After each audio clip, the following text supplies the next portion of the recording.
Вы знаете, что весной и летом в Республику Абхазию было завезено оборудование со стороны Российской Федерации. В частности, в каждую школу была привезена интерактивная доска, даже две, и компьютерные классы. Где-то компьютерные, где-то биологические.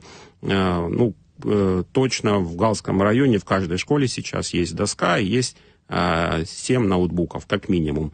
И в июле месяце приезжал в город Сухум ректор нашего университета Евгений Алексеевич Нижник. У нас была встреча с министром просвещения Ханной Владимировной, и Ханна Владимировна выразила пожелание, раз коллеги здесь работают в проекте, то по возможности переключиться на работу с учителями. Техника есть, да, дети должны на ней обучаться, но преждевременно это сейчас. Нужно сначала обучить учителей. Здесь мы столкнулись действительно с проблемой.